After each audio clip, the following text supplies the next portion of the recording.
And I have pushed the live on YouTube button. So everything we do now, it's on the record. All right. And if anything goes wrong on the program today, I'm going to blame it on the cats. Okay. Because they've been walking all over, and they always do that. They walk all over the console. They push the buttons. They change things. Today they unplugged a bunch of things, and nothing was working. And I had to go figure out. Now we have the podcast scheduled for an hour, and I'm panicking, trying to figure out what went wrong because nothing's working. And I called you on the phone. We're doing this on the phone because you're getting over a cold, right? And you didn't want to infect me. Plus, correct. You get to do this in your pajamas. Well, not quite, but okay. Comfy clothes. Okay. No makeup. This gets dangerously close to the "what are you wearing" question on the phone. I don't want to do that. And I was mentioning this to my wife after I called. I called you to set things up, and you couldn't hear me, and I couldn't hear you because the cats had unplugged everything. Right. So we got that all working, and then I was talking to my wife, and I said, "Wow, podcast in your pajamas, that's got to be a thing." And so I looked it up, and it's such a thing that there's a million of them already. So, oh, that's funny. So much for great ideas. So me, I'm doing the news anchor thing on the top. I got legitimate clothes on the bottom, sweatpants and Crocs. Yeah. Okay. All right, so enough behind the scenes. Let's do a show. Let me crank up the music here. From the studio, in the bonus room above the garage on the north side of Cary, at the foot of Mount Belzoni, this is the Triangle Talk Show.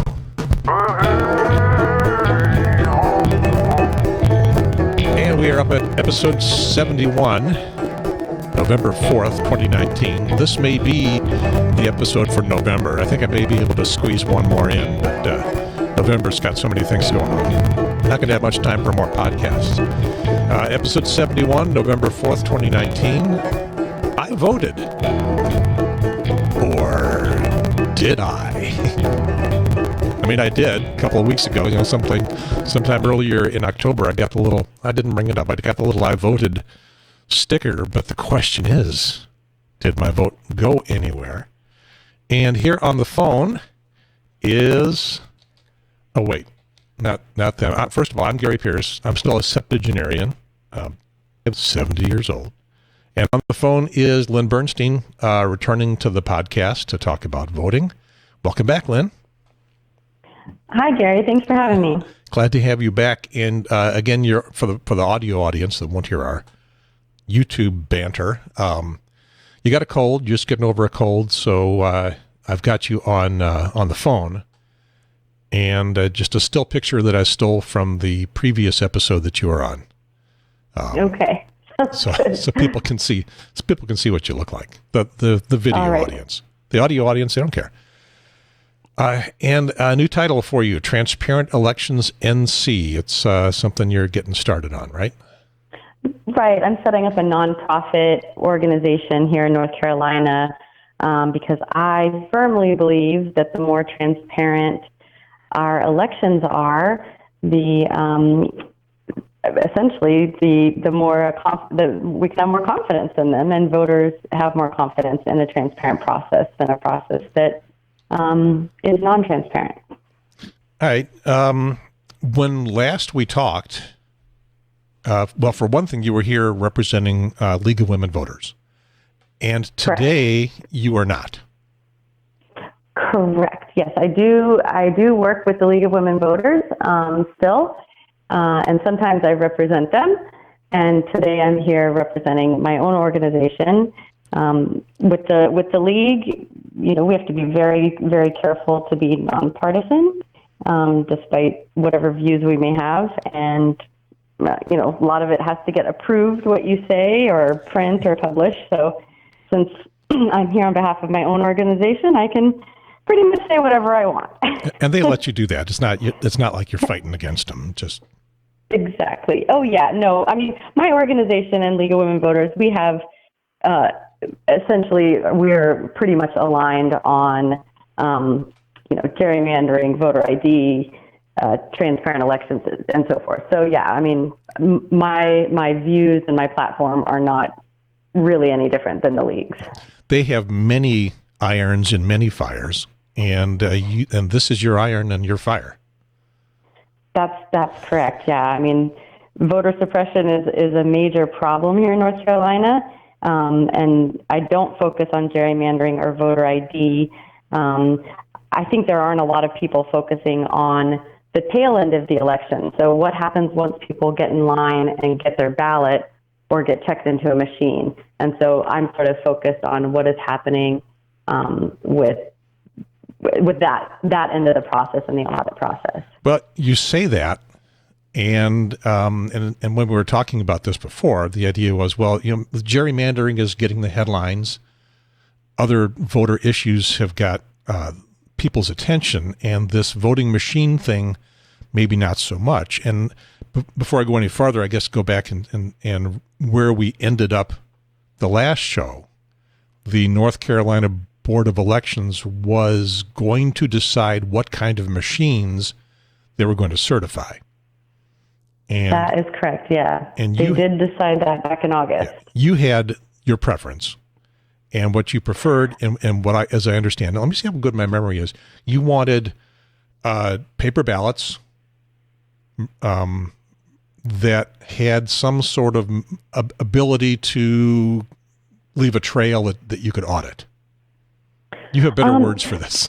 Right, yeah. So paper ballots are great, and they're obviously much better than machines that don't have paper.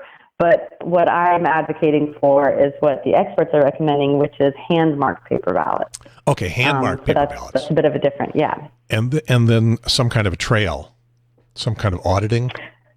Right. So the audit system right now that we have in North Carolina is pretty abysmal, and I'm trying to push for more robust post-election tabulation audits. The big one right now that has gotten everyone's attention is called a risk-limiting audit, and I think those are great audits to do.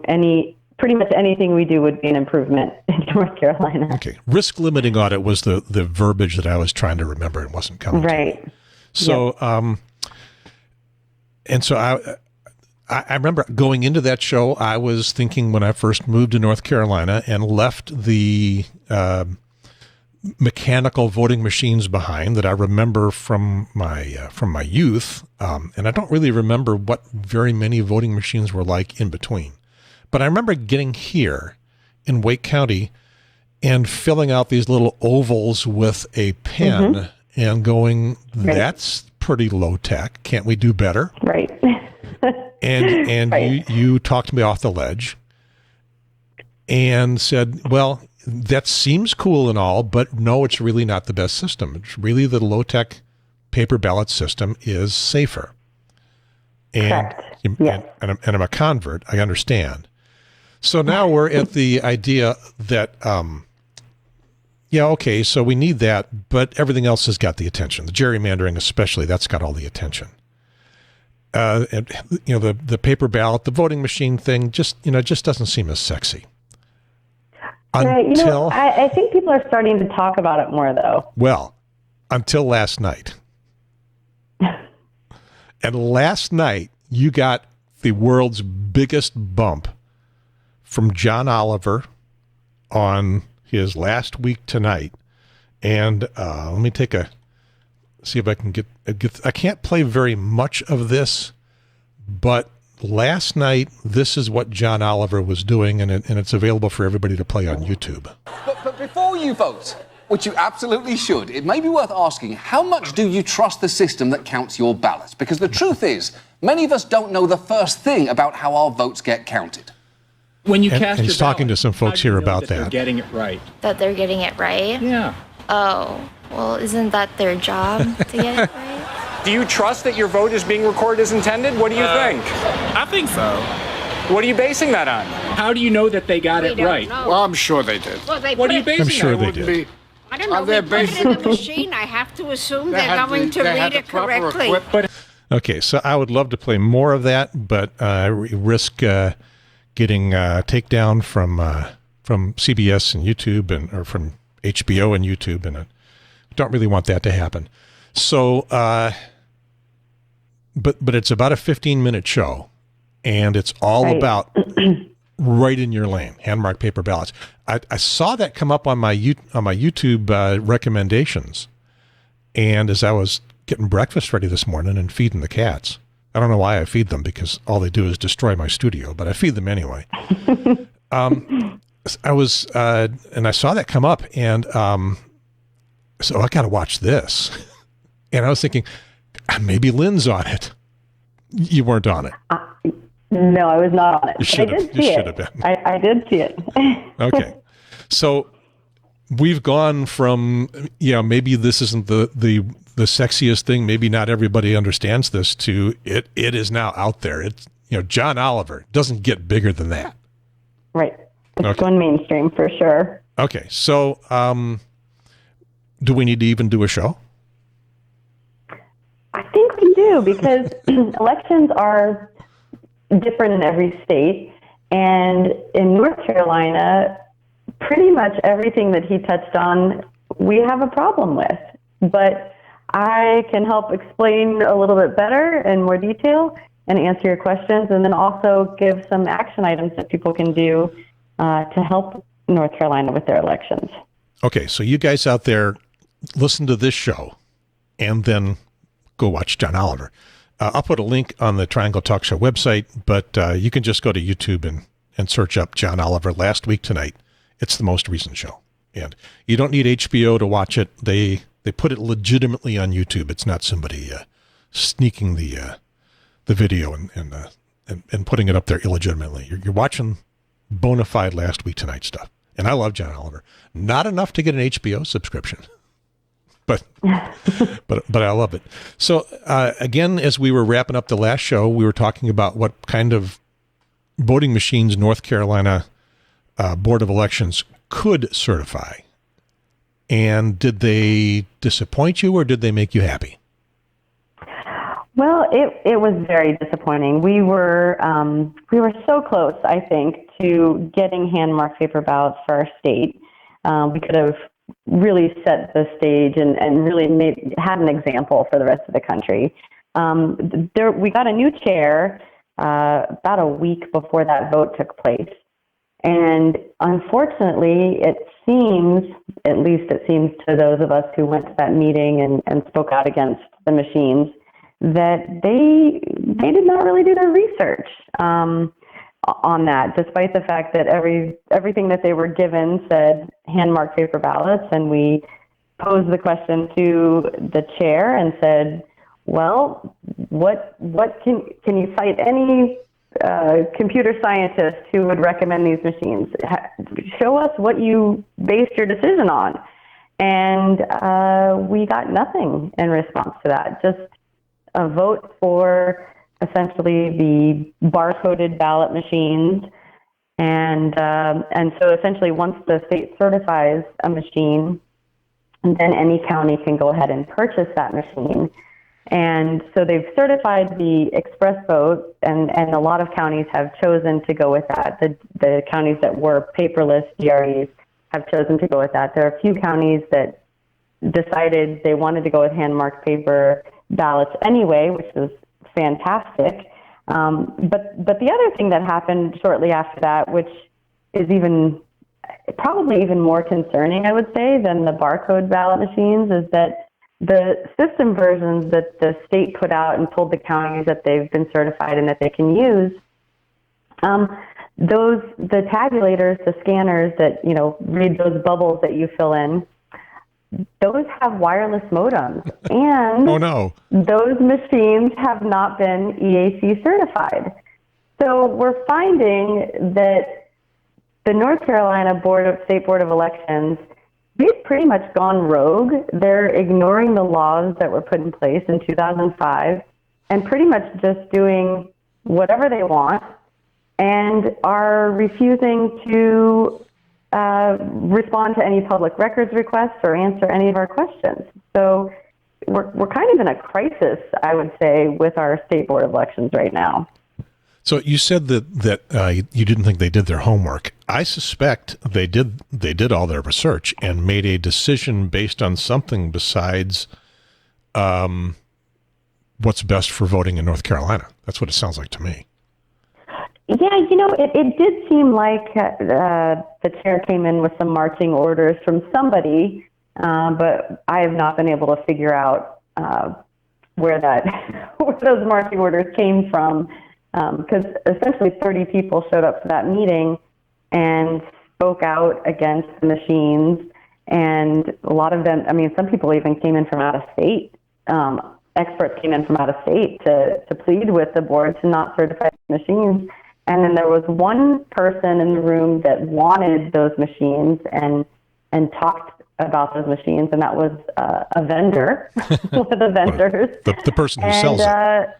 Right. And after the vote, I talked to some of the board members, and one of the board members said, everything we got to make our decision, to base our decision on, said hand-marked paper ballots were what we should choose, that there were problems with these machines. And this board member said it was like looking at climate science data with a bunch of climate science deniers. They just flat out ignored the research. Tell me a little bit about the makeup of the board and how the vote went. Was it unanimous? Was it split? It was split. So the two Republicans voted for the machines, and the two Democrats on the board voted for hand-marked paper ballots, voted against these machines. And the chair, who is a Democrat, essentially we knew going in that the chair was going to be the one to make the decide the vote. And he voted in favor of the vendors and not in the interest of the voters. So, like, the Democrats are supposed to be the good guys. I guess I've sort of come to for me personally, I sort of describe it as this. I believe that there are two political parties. You're either for election security or you're against it. And I will work with you if you're for it, and I work with Republicans and Democrats. And I disagree with a lot of Republicans and Democrats who don't want more election security and more transparency. So it's quite interesting that this is one of those issues that really is not coming down along party lines. Now, I remember, again, when I started thinking about this, I was thinking, well, electronics is good. Computers are good. I mean, look at all this stuff that's surrounding me. Computers are good. Computerized voting should be good. How much of this current state can we attribute to just not understanding, and how much might be a little more nefarious? So in North Carolina, we've had a monopoly. We've had a vendor that has had a monopoly in our state for many years, and they have 6 lobbyists who've spent a lot of money in the state. The vendor in our state donates a lot of money to whoever is in charge at the time to stay in business. And so it really, what it boils down to is that it's the vendor is going around and pretty much spreading a lot of disinformation. A lot of county elections officials, I talked to them and they said, the machines will be cheaper than hand-marked paper ballots, which they're not. The machines are about 2 to 3 times more expensive.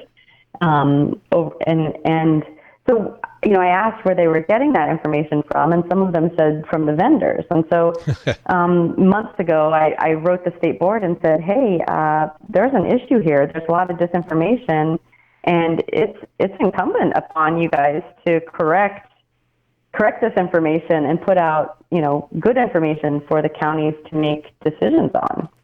Is the vendor also the manufacturer, or are they just somebody in the middle?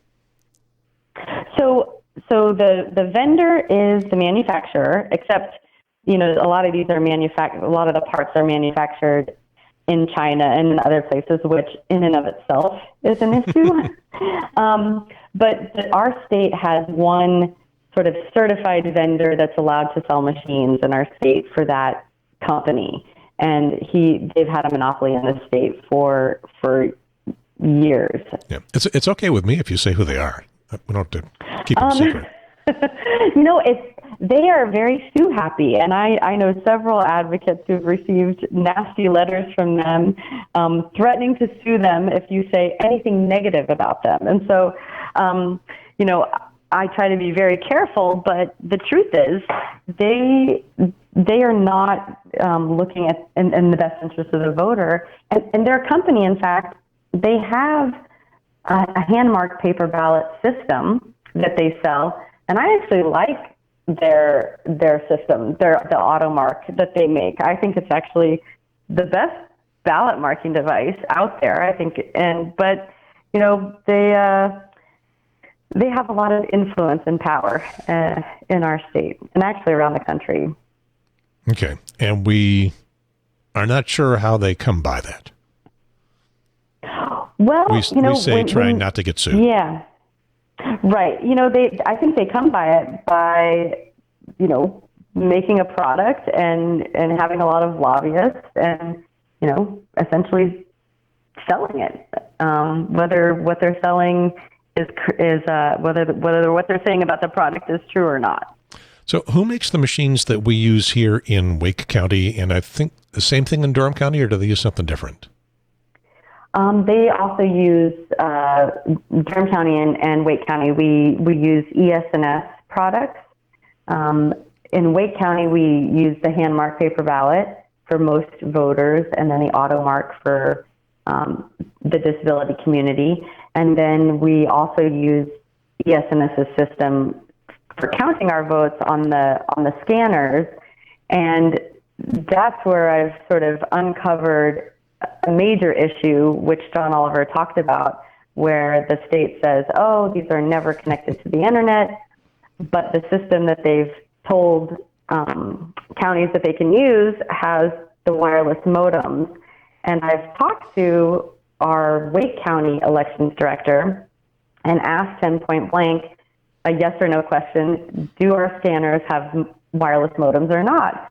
And the responses I got and other people have got are, well, it's illegal for us to connect anything to the internet. And, well, they're not configured to do that, but never a direct, no, we don't have them, and I even asked the elections director, I said, well, have you looked under the hood? Have you opened this machine up to look and see? And he said, no. And I said, well, you do know that ES&S over the years has put remote access software and other things in these systems and has lied to elections officials about it. And he said, no, he was unaware of that. And I offered, I said, well, I could send you some articles to show you this. And he said, don't bother. I'm not going to check. Whoa. Yeah. And my public records requests, both to the state and the county, have gone into some black hole somewhere. And I continue at every Wake County elections meeting to give a public comment, to ask again if they would post that information online. Essentially looking at the detailed contract would show whether or not our elections machines in Wake County have modems or not. When they see you coming down the hallway, do they find a convenient door to step into or turn around? Yes, they do. I have been told through the grapevine that the state board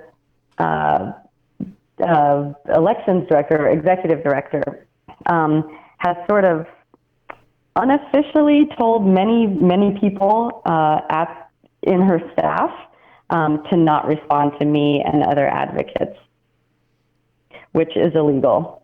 But the fact that we're not getting any records requests met leads me to believe that there might be some truth to what I'm hearing. Right. So the ES&S that you're talking about, now that's not the vendor that the Voldemort vendor we're not going to name. Right. So the ES&S, they're the ones who generally send and try to sue. Yes, they are the ones who send letters and threaten to sue But Printellect has been printing our paper ballots for years, and it's a family company that's been, has been kept in the family, been run. And so Printellect, they now are the only certified vendor to sell ES&S machines and service them in North Carolina. Okay, the playing field here is complex. It's a little hard for me to keep everybody straight. So yeah, I guess I would say it this way. There's ES&S. About 80% of the United States uses their elections machines. And then in each state, they have certified vendors that sell the machines, that service the machines, and work directly with the counties. And in our state, that happens to be a company called Printellect. And the owner of Printellect has donated gobs of money to elections to legislators, and the governor himself has received donations from this vendor. So I guess it's about as complex as any other sort of political donation scheme. Yeah, I have not spent my life being an activist and being a journalist and trying to dig into all this stuff. So this is fairly new for me, and now I know why I didn't do it. It makes my head hurt. I did not. I never thought I would be going into anything elections or political for sure. I've always tried to stay away from politics, but I think like the John Oliver clip you were talking about and that you had played 3 years ago, somebody said to me, hey, our elections machines aren't well tested and they're not very secure. And honestly, my answer was, of course they are. This is America. Just like those people on the clip. Exactly. And it didn't take me much digging to figure out that wasn't true. And once I saw that it wasn't true, I couldn't not do anything about it. So I'm finding, and honestly, I thought I would call the State Board of Elections and say, hey, are you guys aware of this? And they would say, oh, thank you so much. We will start doing that process and everything will be great. And I'm finding that there's a lot of politics, even within the Democratic Party. Yeah, that's one of the things that I've been discovering as I talk to various activist type people, in that there's a fracture in the Democratic Party nationwide and here in North Carolina. I ran into that right away, and I was like, I guess I would have, I'm not surprised, but you don't hear a lot about it. Right. So when we talked earlier in the summer in August, you were pretty happy with the machines that we're using here in Wake County. They were hand-marked paper ballots. You fed them into a machine. They captured a record. You could trace them back to the paper ballot. You could go to the actual paper ballot if you needed to. You could do a risk limiting audit. Everything was good until you discovered they had a modem. Yep, the wireless modems. And I believe that in the John Oliver show, he's got almost exactly the same discussion that you had. Right. Yeah. He's talking to somebody and has to pin them down as they try to talk in circles that, oh, yes, right. It can be accessed by the internet at some point. Right, exactly. And really, an election system, you just need one point of entry to infiltrate the entire system. Yeah, which is the basic premise behind my title. I voted. Or did I? Yeah. And North Carolina has more power than I think they realize. So New York, they refuse to buy these scanners from ES&S with modems in them. And another state received them with modems and had ES&S come and rip them all out. They refused to even allow them in their state. Now, North Carolina, we have a law that says we can't transmit election night results, which is what this modem would be for. So there's really no point in having them there. The vendor does charge, I believe it's about $500 per modem. So in Wake County, if there are modems and we paid for them, we paid an extra about $13,000 that we didn't need to pay, and we've made things less secure. So the state could it's a push back on win-win. the vendor. Right? The state could push back on the vendor and say, no, please don't deliver any more of these with modems, and please take the modems out of the ones that we already have. All right. And as you're trying to pull information out of them, they're not giving you a clear, no, we never use them, they do nothing answer. Right, correct. We voted these people into office, right? Or at least the people that hired them. The Democrats nominate some people and the Republicans nominate some people, and the governor essentially chooses those people and appoints the chair. So yeah, we've elected people who are making, in my opinion, poor decisions. Governor Cooper is supposed to be a good guy. He's supposed to be shining army. Right. But yeah, maybe, so what's going on? We've been trying to figure that out for months.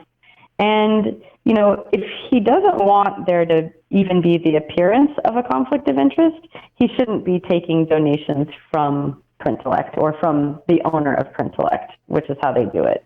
They get their family members to donate. So, if he wants to be completely clean in this, he could give the money back and not accept any more money. And he could actually make a public make a public announcement on where he stands with hand-marked paper ballots. I know he's told people, "Oh, I'm for paper ballots," but there's sort of this trick that people are using by saying, "Oh, I'm for paper ballots." But there's a big difference between hand-marked paper ballots, as you know, and a paper ballot that has a barcode on it that you can't verify. Yeah, and that's the machine that got through. Now, the machines that are now recommended or available, approved by the North Carolina Board of Elections, they still include the hand-marked paper ballot machine.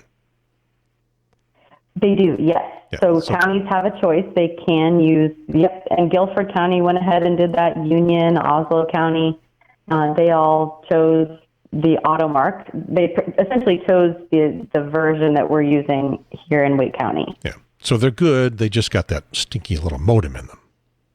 Well, and that modem is is a big deal, which is probably why they're not answering my questions. Yeah. Okay, so they have a good option, a good option if we can get rid of the modem, and they've got a bad option. They've got the bad option.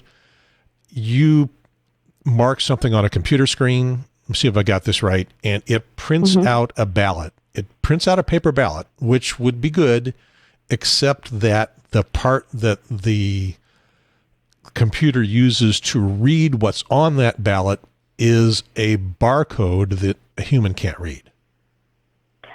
That's essentially correct. It prints out what the vendor calls a ballot summary card, and so at the top of it, that card, which is printed on thermal paper, which is also crappiest paper in the world.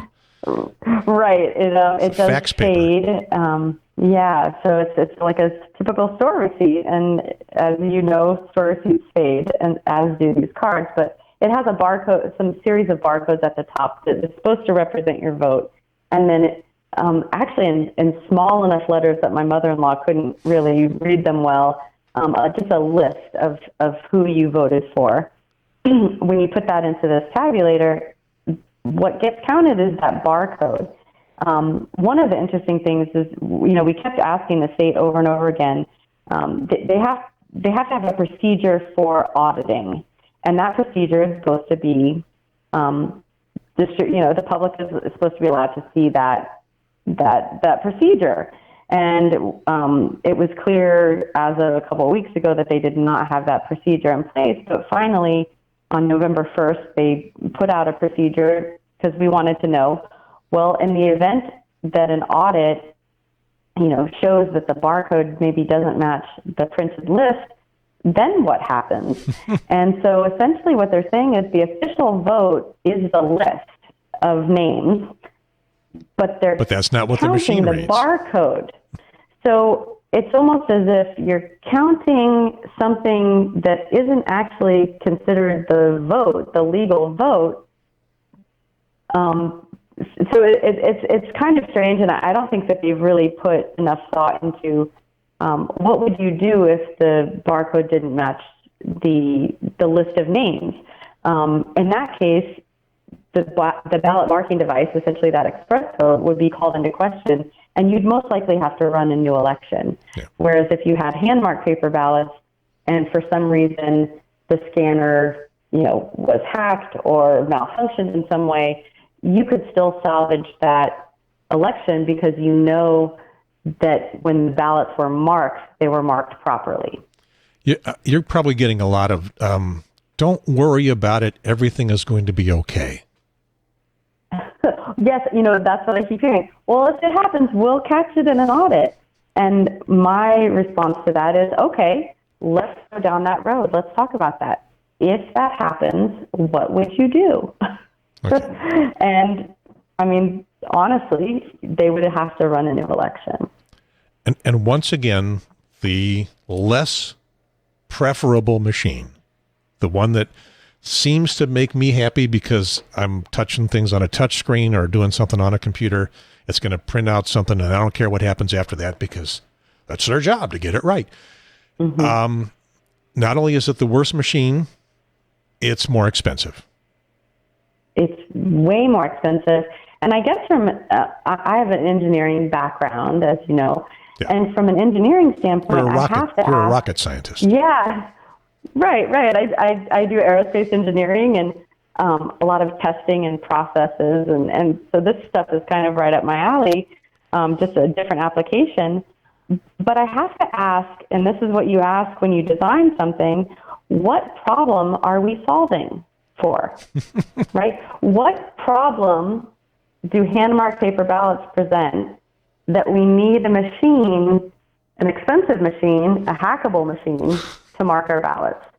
And the only response that I get is, well, people are terrible at filling in those bubbles. And that's actually not true. It's sort of years ago that may have been true, but now kids are doing this from the time they're, in first and second grade. And so we're spending all this money because they don't have enough confidence in voters to fill in a bubble. That's pretty insulting if you think about it, that we're paying more as taxpayers because they don't think we're smart enough to fill in a bubble. And really, that machine, that's what that's solving. That's the problem, and I'm putting problem in quotes. Let me play devil's advocate. Okay. Somebody could fill out two bubbles for two candidates for the same office. Our machines doesn't allow them to do that. Well, so you mean the machines that they're selling to mark the ballots? Yeah. I'm assuming that if I vote for both the Republican and the Democrat for governor, the machine is not going to let me. The paper ballot would. The paper ballot would, but when you put that paper ballot in the scanner... Oh, it's going to spit it out right away? It will spit it out right away until you overvoted, and you will have the opportunity to redo your vote. Okay, so they tear that one up. I worked at my precinct, and that happened twice the whole day I was working. It happened twice, and in both cases, the scanner spit it out and said, "You overvoted. Are you sure you want to overvote, or do you want to redo your ballot?" And the voters are able to redo their ballot pretty easily. It's an interesting human interest story. Not a problem. Yeah, interesting human interest story. What happens? How does someone react? Are they like befuddled? I did what? Or well, one lady, she knew she did. She had filled in a bubble and then decided she didn't want that candidate, so she put an X over it and then filled in another bubble. And then once it spit out, she said, "Oh, I thought it was going to do that." Because that's a pen, right? It's not you can't erase it. Right, you can't erase it. It's a pen, yeah. And it's not a big deal. She went ahead and filled it out. And in the other case, the voter who was voting was there with his parents and had some mental disability and probably just had trouble filling that in themselves. But in that case, that voter could have used an auto mark, but his parents went ahead and helped him fill out another ballot. So which is legal, if not a little bit sketchy. It's legal. Yeah, I mean, it's legal. There's I think a lot of that where, people are coerced into voting. I'm not saying that that's what happened in this situation, but that's, one of the reasons why people say, well, why can't we just take a receipt that we can check at home and make sure it counted as I wanted it to count? Well, because you have voter intimidation, vote buying, maybe your employer says you have to vote for a certain person and wants a receipt for it. So we really have to keep that process, complete. It has to be confidential, really. Yeah.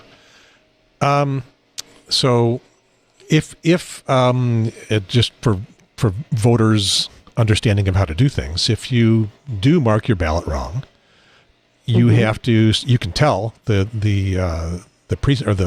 election workers, I screwed my ballot up, turn it in, get a new one, start over.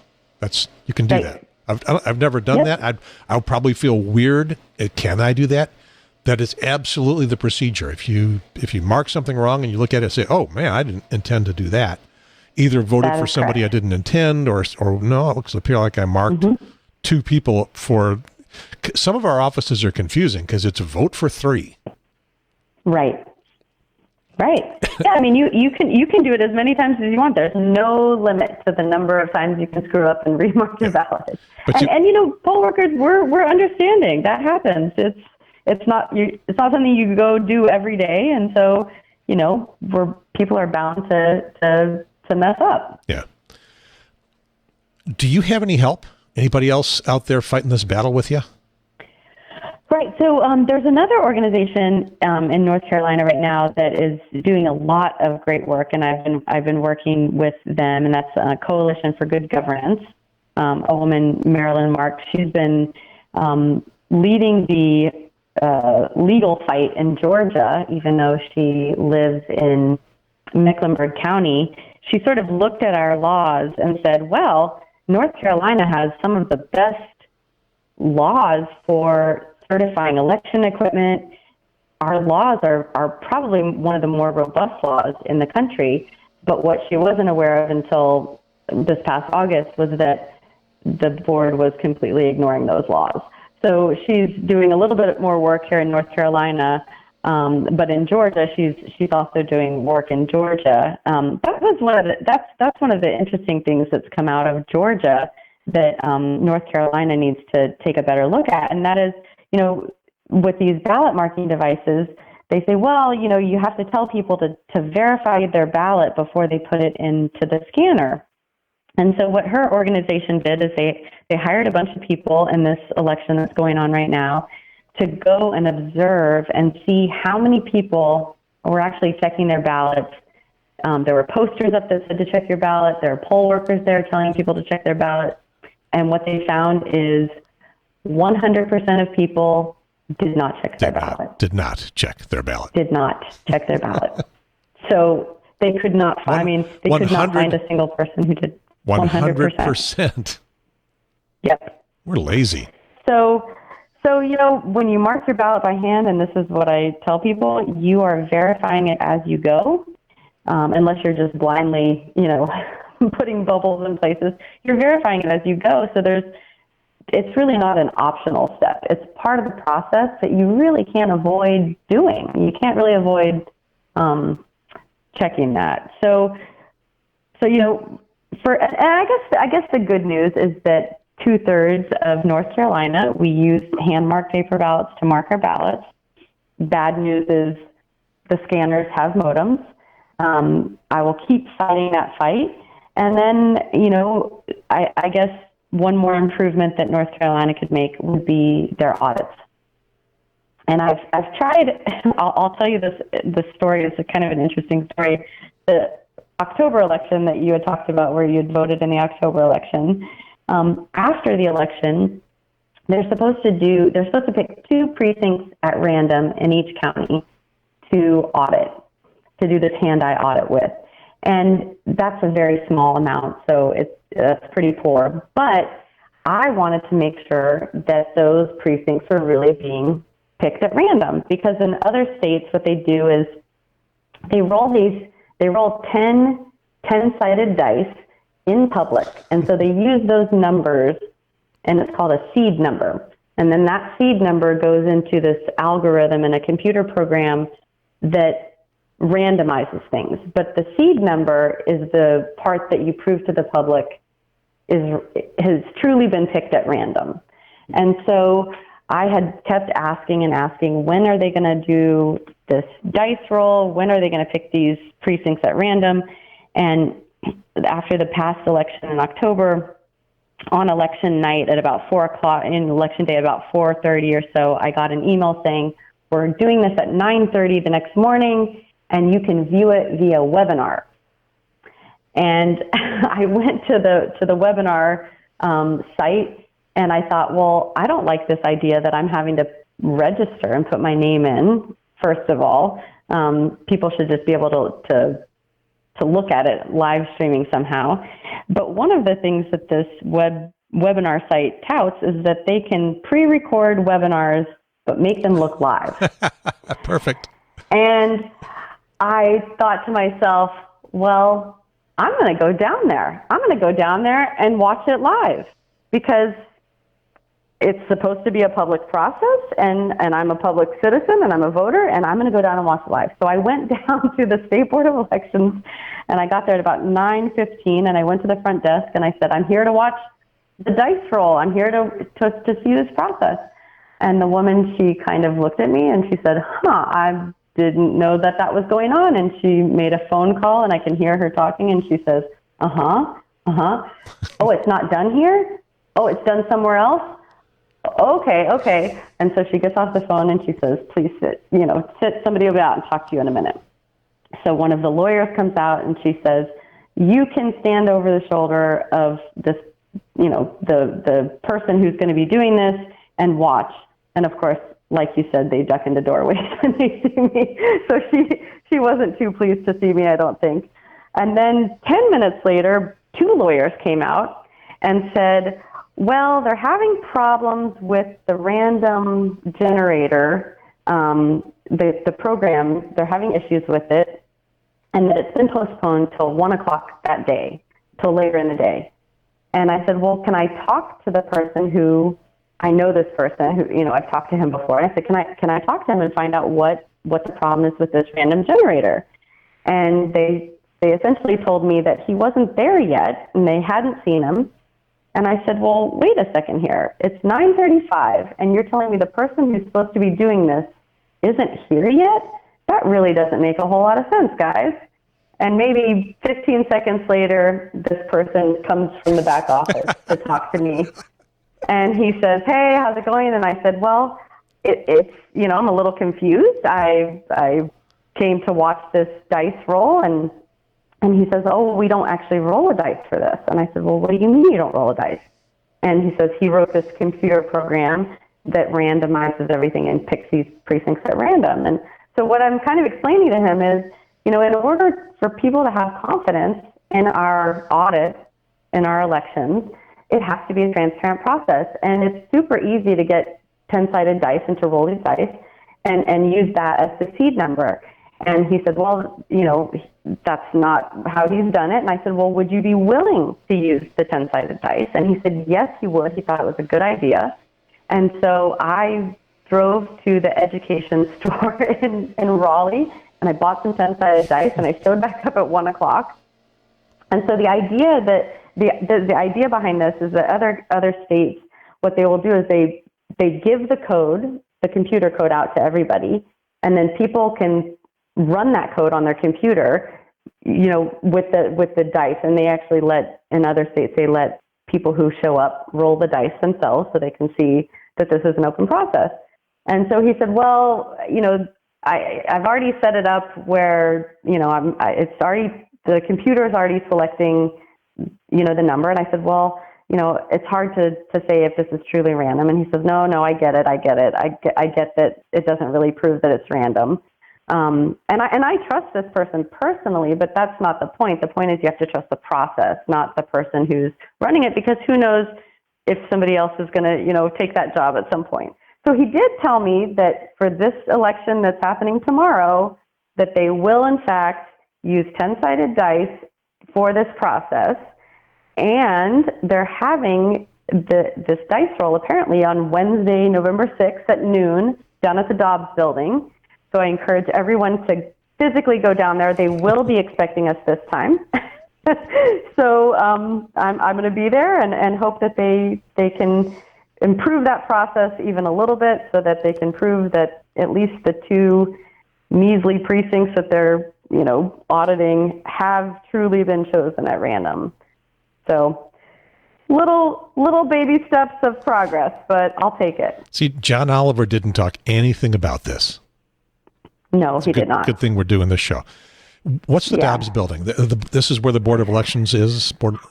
Right. It's at 430 North Salisbury Street in Raleigh, and the Dobbs building is where the State Board of Elections office is. Okay, so downtown, but not really in the government area. No, it is in the government area. It's right across from the legislative office building. It's right near that complex. Okay. I guess, yeah, Salisbury goes that far north. It has to. Yeah. There's a big courtyard there, big grassy area, and the building is between the grassy area and the road. Yeah. So, I will be there. I'll try to Facebook live stream it. People can meet you in person. They can come down and meet me in person. They can come down and ask the State Board of Elections themselves if there are modems in those machines. Yeah, I guess if someone is inspired to come down, look for your picture on YouTube so they can see what you look like, and then you can show them what's going on, because they're going to arrive and be as bewildered as can be. Right. And also the State Board, they said they are still going to be doing a live webinar of this. So if you go to the State Board website, the link will be there. If you can't come down there, you can watch it live. And I will vouch that it's live, since I will be there, and I'll be able to vouch that it's live. And I'm really hoping that they do this 10-sided dice and give the code out so that we really can verify that. I feel like all of those hours that I've spent trying to improve our processes will be worth it. But there could still be a tap dance. They could still misdirect. Right, and I've called this person and emailed him to ask if they're going to use the 10-sided dice, and I've not gotten any response. So we'll see. We'll see on Wednesday what happens. We'll see. Channel 5 probably not doing this live. They'll be busy doing the lottery instead. I don't know, but, it would be great if they could do it live. That's one of the things that people talk about. And is it, women used to go out to lunch, and then they'd all go vote together, and it was this big community thing. And that doesn't really happen anymore. But I feel like with our audits, we could garner some community excitement about it. People could go down and see this dice roll happen. And then once that happens, they can go to their county Board of Elections and actually watch the audit happen. I went down and watched our Wake County audit. It was myself and 2 League of Women Voters people who went and watched that. So you can actually see them hand counting those ballots to make sure that they match what the scanner got. So was that because Wake County got picked as one of the two counties, or did they just do their own anyway? No. So every county, for every county, 2 precincts out of every county get picked. And so in Wake County, I can't remember which 2 precincts they were. Oh, okay, every county gets 2 precincts, not just 2 in the whole state. Every county gets 2 precincts, but only 2, and it doesn't matter how big or small your county is, they do 2, and which isn't really enough to prove anything. But the fact that they're hopefully are going to start doing them at random, will be a little bit more meaningful. But I encourage people to go down and watch the process. People should get involved and know that their votes are counted. Yeah. So you can tell I'm not taking notes on this lecture. I would have blown the quiz. 3 years ago, I would have failed it miserably too. The computer geek in me, the semi-literate computer geek in me, wants to say that computers can't actually do random numbers. Do I have that correct? You I mean, you could even go onto Google and type in random number generator, and it will generate a random number. But they call that pseudo-random. Correct. If I'm right. Because it's not absolutely 100% truly random. It's probably more random than any of us need. But if it's a, some kind of a system that absolutely needs a random number, they need something different to do it. Right. Exactly. And that would be the 10-sided dice. Which, okay. And I've also heard about lava lamps. About lava lamps. Yeah, lava lamps are totally unpredictable shapes, and somehow they can make them become the basis for a random number generator. Oh, that's interesting. I haven't heard of that. But the dice is probably pretty good, unless they came from Vegas and they loaded the dice. But even if they load the dice, you're doing 10-sided dice. So really, you do it twice. So it's a 20, a number that's 20 numbers long. And so even if the dice are loaded, it wouldn't really matter because it's so random that even one number difference than what you wanted or expected would create a completely different random generation process. Yeah, they're not going to cheat this way. So I was asking if you were getting much support, and you've got one person out there that's helping you. Is anybody else? There are a couple other advocates who have been working for quite a while. There's a guy by Chris Teleska, and he's actually been helped with that Confidence in Elections Act bill that passed in North Carolina in 2005. So he's really been working all these years on the same thing. So sort of the three of us are working. They were ducking into doorways with Chris years ago, and then Marilyn and I were new, and so now they've started ducking from us. But there's not a lot of interest in this yet.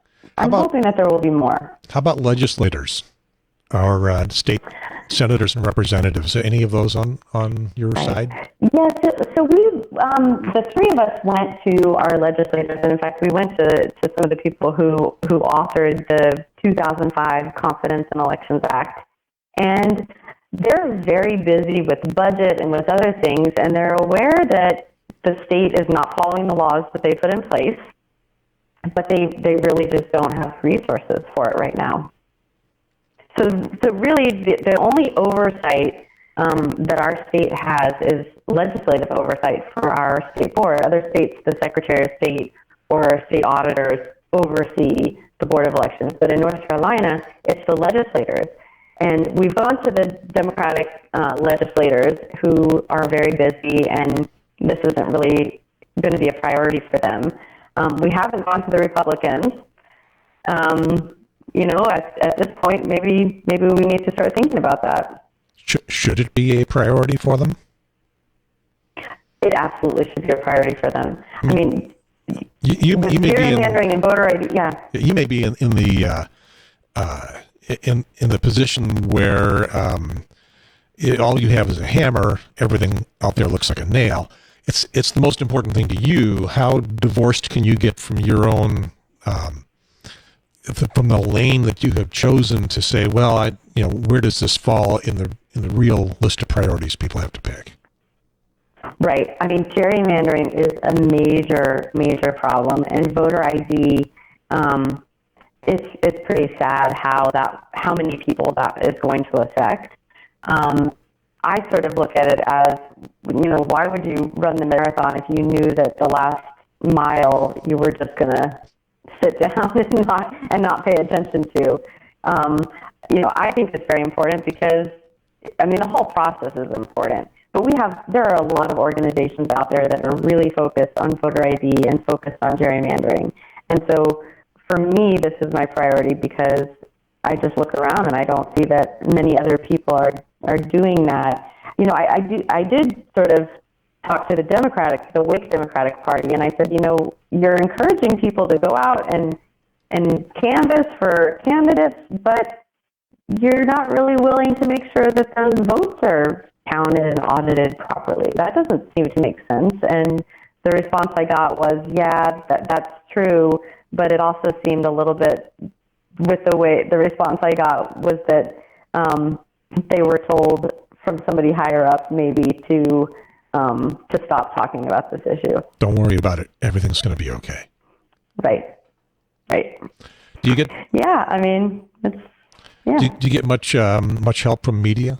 As I'm doing a little bit of research on you, I see you've had interviews, you've had stories in the TV stations and the newspaper. Mm-hmm. WTVD did a story, and the banner I was looking at says, Carrie Mom wants safer elections. Right. I was going to put Carrie Mom on there instead of aerospace engineer, but... Yeah, a lot of people pointed that out to me. They said, well, that's kind of insulting that they put Carrie Mom, but, I sort of look at it this way. If they'd put aerospace engineer helps, with these elections, then people would say to themselves, well, I'm not an engineer, I can't help. But if they put Carrie Mom, I think there are a lot of moms out there who look around and say, well, why can't I go out and make some meaningful change? So, in some ways I was glad that they put that, but if it were a male, I don't think they would have put Carrie Dad. I guess that doesn't bother me a whole lot, but I think the media is trying to put forth some stories on this. I mean, they have reported on the fact that the state board ignored all the science and all the data that showed that they shouldn't be certifying these machines. But how many people are actually paying attention to that? I don't know.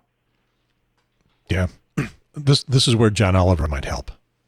We'll see. I'm hoping so. It was such a great story. I'm really hoping that that's true. And he gets leverage some places.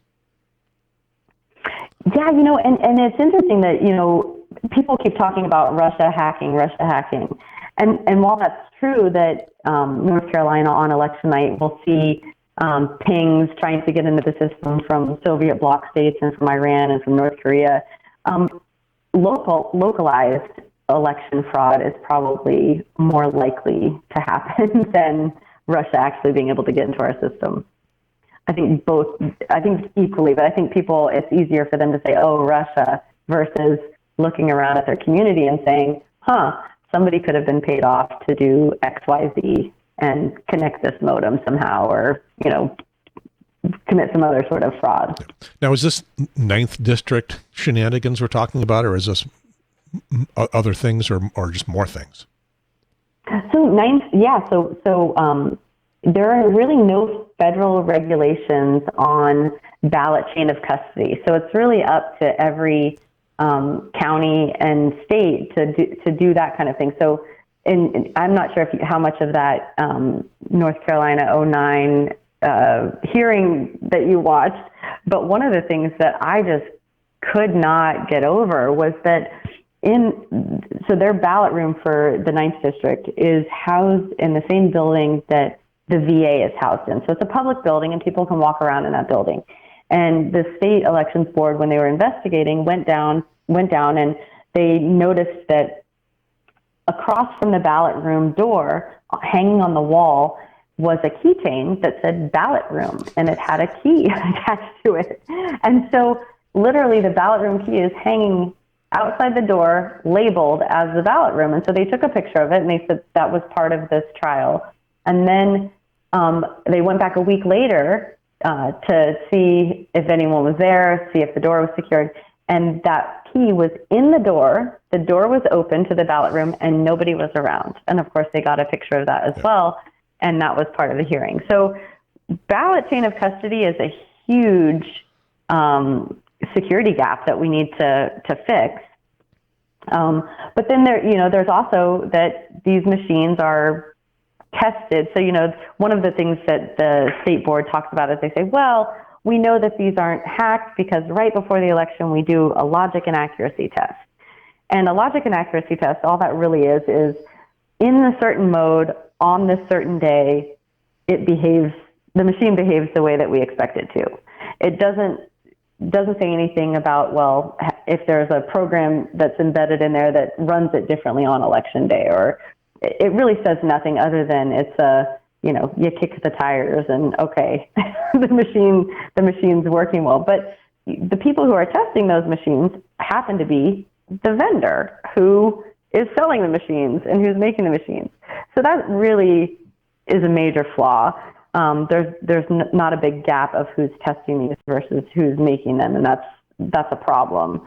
So there are a lot of procedures and processes that need to be put in place in North Carolina to really shore up our entire election process. And that's one of the things that I've requested from the state is I'd like to see all those procedures for ballot, ballot transfer and things like that. Because, for instance, in Wake County on election night, only the head judge carries the paper ballots and the paper receipt and the USB stick essentially that has all the vote totals on it. They're the only ones who drive that down to the State Board of Elections office. And so, that doesn't give me a whole lot of confidence. All by I'm themselves? not saying that what's that? All by themselves? All by themselves. Yeah, they go all by themselves. And so in other states, they generally have one person from each political party doing that. And in Wake County, we do, how we print out 3 poll receipts. One gets taken down by the head judge. One gets mailed into the Board of Elections, and one gets taped to the outside, to the door so that people can come after the election and see what the vote totals are and then check those. But that doesn't happen in every county. That's not a statewide procedure. And so the state board still won't let me see their procedures, even though they're supposed to be publicly posting these. So there's a lot of little things that need to be done in North Carolina to shore up. And they're not that difficult. Some of those things are not that difficult to do, to have 2 people drive down on election night. The thing I'm thinking right now is that we're told, don't worry about this. Everything is secured. Things are working very well. The incentive to screw around with this is really high. It is. It is. It is. And it wouldn't take much for somebody to blackmail somebody or pay somebody off to do nefarious things. I mean, I just don't think that's out of the realm of possibility. And it really only takes one point of entry to take down a whole election and to skew a whole election or to get a different result. All right. Yeah. So this is why I do this. Well, I am super glad to have you here on my little podcast, but it doesn't reach very many people. Are you getting anywhere else? Somewhat. I've got a following on Twitter, but a lot of it is preaching to the choir. And, one of the pushbacks that I've received actually from other organizations who work with gerrymandering and voter ID is they look at me and the other people I work with and they say, hey guys, stop talking about this because you're going to scare people away. They're not going to think their vote counts. They're not going to go vote. And there's really very little correlation between people who are unsure if their vote counts. The people who go vote will still go vote. But I just feel like we can't really bury our heads in the sand and believe them when they say, trust me. We want evidence. We want the 10-sided dice roll. We want a ballot chain of custody, to happen. So really we're getting pushed back in the opposite direction from organizations that are pushing for election integrity. They're telling us, hey, stop talking about this because people aren't going to want to go vote. You're going to disenfranchise voters. And yeah, I just happen to disagree. I just think we can't bury our heads in the sand with this. We need to let people know what's going on so that they can also call the State Board of Elections and say, hey, we want 2 people carrying those ballots down election night. We don't want modems. We want a 10-sided dice roll. We want ballot chain of custody to be verified. So not getting a lot of help and actually getting a lot of negative comments. And if our legislators are saying that this isn't a high enough priority, well, it becomes a high enough priority if enough of their constituents are telling them that's what they want them to do something about. Right. And this doesn't seem like it'd be that hard to fix. It's not. That's the thing that gets me is that most of this stuff isn't going to cost the state any more money. It's really just putting better processes in place and having more transparency. That's going to actually improve our election security a lot. It doesn't make a whole lot of sense to me, but the State Board of Elections, they are also investigating campaign finance violations and things like that. So they are strapped for people. I mean, the State Board of Elections needs more funding. Our county boards of elections need more funding. So that's the other part of it is that, even if they wanted to do some of this stuff, I'm not sure that they would have the resources to do it. That's just going to make my taxes go up. So. Yeah. So now I don't want any of this. Yeah. The legislators, they're not making this a priority, but what I've said to them and what I will say here is that, come 2020 election, you have to sort of prove to the loser, whoever that is, that they actually lost. Because if whoever's in office doesn't believe that they've actually lost, this country is going to have more problems than just than we have now. I'll say that. You have to really prove to everybody that the outcome is true. Yeah, that was a minor issue until recently when the president starts saying, if I'm not elected, not reelected, or if I'm not elected the first time, I'm not going to believe the results. I've been cheated. Right. It got to that level. That's a really scary idea. Yeah, it got to that level. Idea. So, did we cover the action steps that you were talking about? Yeah, I mean, I think the big thing is tomorrow is election day. So, for instance, where I live, I have nothing on the ballot. There's nothing on the ballot I can vote for. So you should go to the State Board of Elections website, make sure you're registered. It will tell you whether or not you're voting in this election. So I'd say tomorrow, go vote. Come down to the Dobbs building on Wednesday, November 6th at noon to watch the random precincts being selected. Find out from your county when they're actually going to have their audit. That takes a little bit of tracking down because a lot of counties don't actually post it. You have to do a lot of legwork to figure that out. I'm trying to post that on a Facebook page that I help run called North Carolinians for Hand-Marked Paper Ballots. I'll be calling counties to find out when their audits are going to be and posting those on that website. And then I would say email your state and county elections officials and tell them you don't want modems in any of the equipment and ask them to tell you whether or not there are modems and to ask for better audits. And so I think those are the things that I would tell people to do, but mostly go vote. That would be the big one. So I got to go look because I think that we did everything in the primary, or we did everything in the October election for at least my precinct. I don't think there's anything left to vote for because there's no signs up I anywhere. voted in October, but not November. Yeah. So not everybody's going to have to vote. Not everybody is voting. Right. You'll have to double check on the State Board of Elections website. You'll enter in your name and what county you're in. And at the very bottom of that page that shows that you're registered, it'll say ballot style or ballot type, and you can click on that and get your sample ballot. And, when I do mine, there's no sample ballot there. So I know that there's nothing that I'm voting for in this election. All right. So this wouldn't be a Triangle Talk Show if I didn't ask for something random.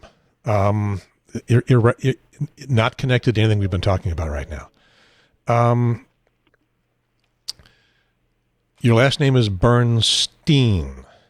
Bernstein, yes. Yes. I guess there are not a lot of Bernsteins, but there's a lot of... There are not a lot of... That's true. There's Rosensteins and Rosensteins and Weinsteins and Weinsteins, and I'm just confused. Mm-hmm. And apparently so is everybody else because you hear those names mispronounced on the news by the anchors all the time. Right. So what I would say is if you say Bernstein and use the Steen ending, you're more likely to get it right, because Bernstein and the sort of Steen, that pronunciation comes from Russia and from other places. And the Stein pronunciation mostly comes from Germany, and unfortunately, most of those people were killed. And so there are much fewer Steins than Steens. Yeah. The name I'm remembering is the Assistant Attorney General, Rod Rosenstein, who was in the news quite a bit a year or so ago. And nobody got it right. And you would hear on the Talking Head shows people saying his name 2 or 3 times over the course of a couple of minutes and varying which one they said. Right, right. Yeah, I think his is actually Stein. I remember looking that up. Yeah, his is a Stein. So and then his family must have made it. That movie producer guy is Weinstein. Right. And so, but you're going along with Leonard Bernstein. Right. I think. Yep, that's right. Okay. Yep. So, Bernstein. Yep. So that makes it easy. All right. Thank you very much. Yeah. Appreciate your taking the time to do Thank you, Gary. this. Thank you so much for having me on and for elevating this topic. The topic is, if I can I make my machine? Yeah, there we go. I voted, or did I? Episode 71 of the Triangle Talk Show for November 4th, 2019. I'm not. You can't see that I'm screwing up the titles all over the place. I'm Gary Pierce. I'm the septuagenarian. And you have been Lynn Bernstein, Transparent Elections NC. Is that Transparent Elections NC going to go do something at some point? Well, right now, kind of what I'm doing is setting up the nonprofit, and then hopefully I will be helping get more people involved in my organization, and we will have more and more people to push for more transparent elections. Right now, it's just me and the organization, and it takes all my time. So you can do whatever you want. Don't have to answer to anybody. Well, no, I'll still be working more than full time on this. I'll just have more help. Okay. And is there some place people can go to communicate with you other than seeing you at the Dobbs building tomorrow? Right. So they can reach me at transparentelectionsnc@gmail.com. I also run a Facebook page called North Carolinians for Hand-Marked Paper Ballots. And those are probably the 2 best ways to get a hold of me now. Shortly, I will have, within the next couple of weeks, I'll have transparentelectionsnc.org up and running. I'm still in the process of building that website. Okay. So I have less confidence in the outcome of my vote in elections than I used to, but I'm still going to go vote. Good. That's what we want. All right. Thank you, everybody, for watching the Triangle Talk Show. It's a podcast. It's a YouTube show. We are at triangletalkshow.com. Got a Facebook group, Facebook/ or something, Triangle Talk Show. I forget. On Twitter, it is at Talk Triangle, which I'm going to say is cool, but it only happened because I screwed up how I registered on Twitter. And if you want to email me, it's talk@triangletalkshow.com. So now we're all going to get lots of email. Do you remember how we closed the show? You did this well the first time. Oh, yes, I do remember. All right. I'll do my part. You can do your part, and I'll push the goodbye button off of YouTube.